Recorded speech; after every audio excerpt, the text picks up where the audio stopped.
Assalamualaikum warahmatullahi wabarakatuh.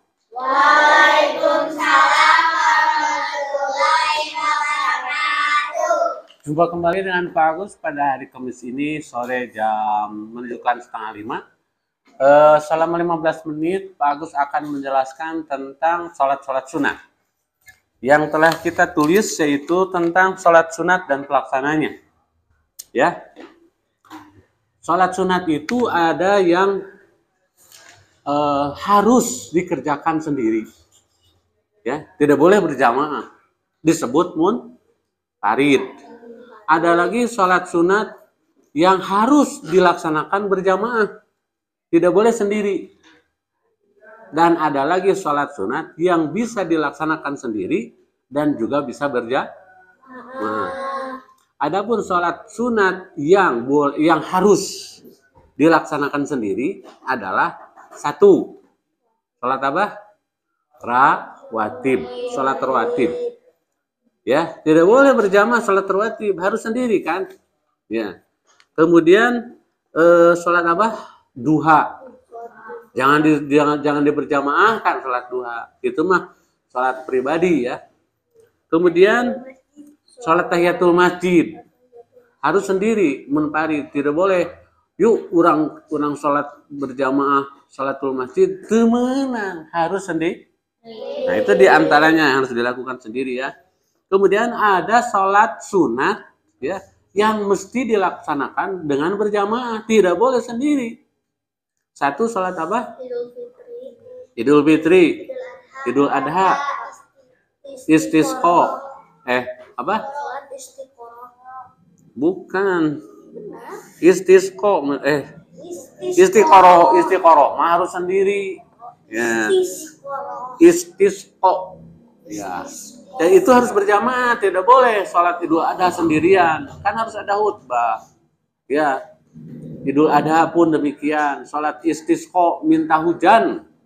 Sholat minta hujan, kalau misalnya udah kemarau panjang, udah pada belah tanah-tanah, ya, itu kita dianjurkan sholat istisqa. Dan harus berjamaah, tidak boleh sendiri. Nah, yang ketiga, ada yang sholat sunat boleh dilaksanakan sendiri, munfarid, boleh dilaksanakan secara berjamaah. Sholat apa tuh? Sholat tarawih kan boleh sendiri, ya, boleh berjamaah. Tahajud itu tarawih. Jadi kalau tahajud boleh berjamaah, tapi tidak lazim. Yang lazimah tarawih. Ya.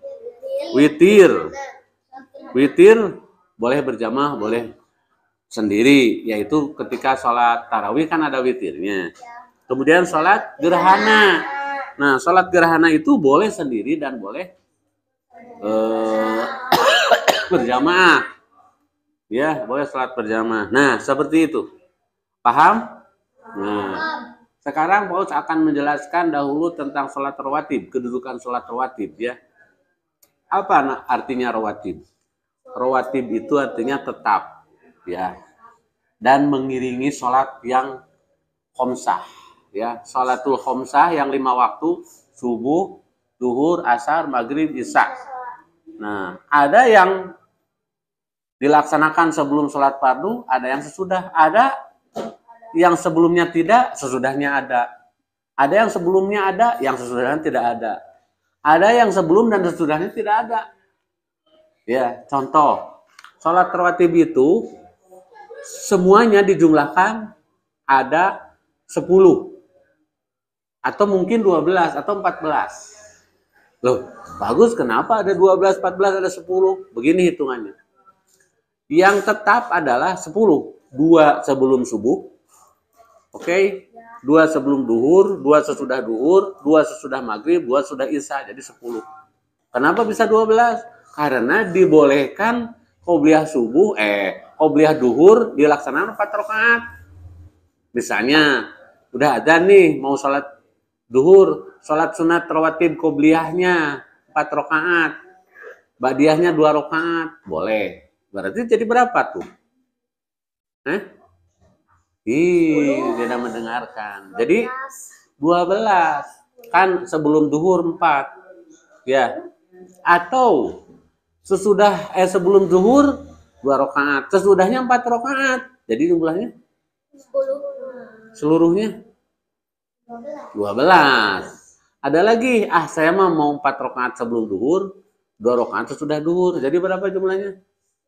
12. 14. Kan kalau 22 10.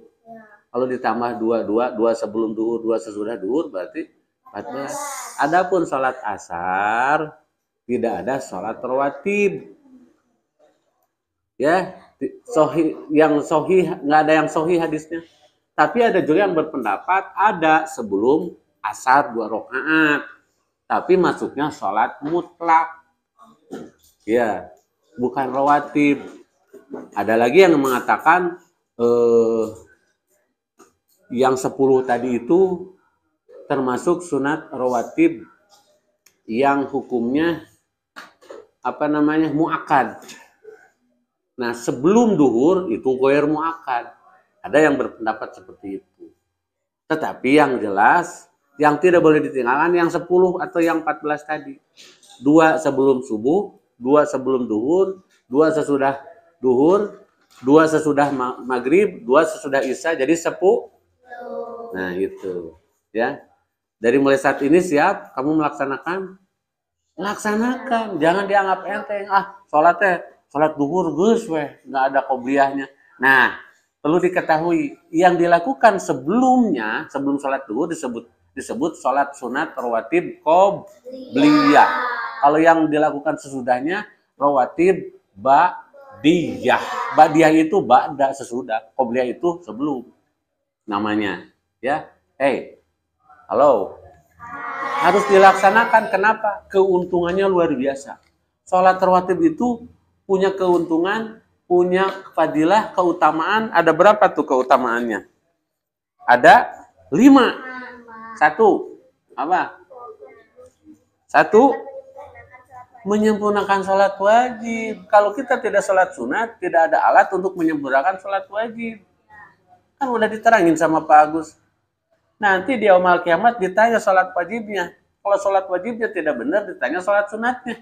Kalau suka melaksanakan sholat sunat, nanti bisa memperbaiki kekurangan sholat wajib. Itu 1. Yang kedua apa? Mengurangi dosa. Kenapa disebut mengurangi dosa? Karena setiap kebaikan itu, ya, di samping memperoleh pahala, juga bisa mengeliminir, bisa menghapus dosa-dosa. Misalnya gini, Wildan tadi melakukan dosa nih. Tapi sholat sunatnya, dengan sholat sunat itu dosa-dosa kecil bisa dihapus. Dengan subhanallah 33, alhamdulillah 33, Allahu akbar 33, dosa sebanyak buih di lautan bisa diampuni Allah. Subhanallah. Ya. Nah, yang ketiga apa? Kehebatan sholat sunat rawatib. Ya, terhindar dari perbuatan maksiat. Kenapa? Karena orang yang suka melaksanakan sholat rawatib itu ketika mau maksiat oleh Allah dilindungi. Dan kita juga harus tazkirah, harus introspeksi. Ketika kita mau maksiat, aduh sayang, kan kita suka sholat. Lebar dong. Jadi nggak jadi maksiatnya. Ya. Kemudian yang keempat, kenapa tampak wajahnya bersih dan bersinar? Karena 1 janji Allah, kedua saking banyak wudhu, ya. Bisa aja kan setelah sholat fardu kita batal, kemudian mau sholat rawatib wudhu lagi, bisa aja kan. Jadi beginilah orang ahli sholat itu, ya, wajahnya itu beda dengan wajahnya orang yang tidak pernah sholat. Ya, orang yang tidak pernah sholat mah beungeut nantinya kotor, ceulina loba tai ceulian, ieu teh loba daki, datara dicuci. Sok sholat mah kan minimal 5 kali wudhu, ya. Cuci tangan, berkumur-kumur, hidung, telinga, bersih dong. Coba nu tara sholat iraha. Paling sekali-kali ari mandi unggulnya. Luar biasa. Yang terakhir apa? Masya Allah, siapa yang tidak mau dibangunkan surga, dibangunkan rumah di surga, ya. Bagi orang yang tidak punya rumah di dunia, yang kerjaannya ngontrak dari satu rumah ke rumah yang lain, jangan khawatir. perbanyak sholat sunat. Allah berjanji akan membangunkan rumah di surga. Wih, rumah di surga jangan dianggap enteng, beda dengan rumah di dunia. Di dunia semahal apapun bisa dibeli asal punya ada yang 3 triliun, 1 triliun, 1 miliar, ada 1 miliar dengan segala-galanya bisa dibeli. Di surga bisa dibeli enggak? Ada bisa dibeli kuma kan uangnya juga nggak ada, tapi bisa dibelinya dengan sholat sunat. Kalau begitu Pak Agus nggak usah sholat yang 5 waktu, udah aja sholat sunat aja biar dibangun rumah. Tekaci. Orang yang sholat sunat tapi yang wajibnya enggak mau diterima yang sunatnya juga. Nih, orang pakai baju ke atasnya, pakai dasi, pakai jas. Hari kahanap untuk di calana. Kok pantes tuh. Anggar we ngewa tuh meskipun pakai dasi, pakai jas, pakai kacamata hidung hari kahanap tuh pakai calana. Sama mana? Kuda lucu tuh pakai calana. Munding lucu tuh pakai calana. Nya. Ada si pawas tuh di calana mah dang hewat. Sok ayana ada kuda ada kambing nggak pakai celana, yey mau naon, tapi si pawas tadi celana. Ya. Jadi ibarat gitu. Halo, orang yang suka sholat sunat tapi itu sholat fardu, sarua pakai baju bagus tadi celana. Ada lagi orang yang suka sholat fardu tapi itu sholat sunat. Saudara make calana ari kaluhur dibuligir. Teu make kaos-kaos acan. Leuheung mun dibuligirna si Wildan teu naon. Anu dibuligirna si Pak Safira. Anu dibuligirna Safira beda deui geuleuh. Ngajaran jadi ngewa kan. Jadi tetap agar kita pakai baju rapi dari atas ke bawah, sholat fardunya jangan kata Rasul begini, ajilu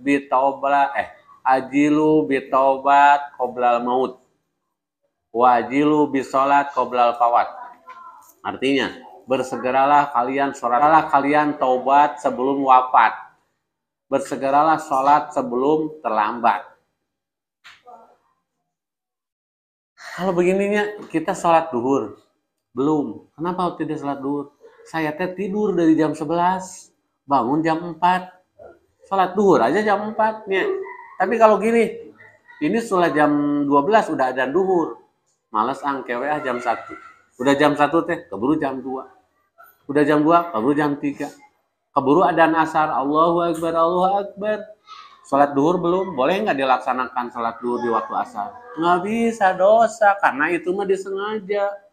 Ya, nggak boleh. Nah, seperti itu. Jadi sekali lagi, mudah-mudahan pelajaran kali ini tentang sholat sunat semakin terang bagi kalian. Dan jangan hanya dipelajari, tapi diamalkan. Setelah sholat fardu, sebelum sholat sunat, apa dulu? Zikir dulu, baca astagfirullahaladzim 3 kali, ya, 3 kali, subhanallah 3, alhamdulillah 3, Allahu Akbar, berdoa, baru sholat sun pipi sunat, ya. Demikian karena waktu sudah menunjukkan jam 4:20. Jadi kita sudahi saja. Akhirul kalam. Wassalamualaikum warahmatullahi wabarakatuh. Waalaikumsalam warahmatullahi wabarakatuh.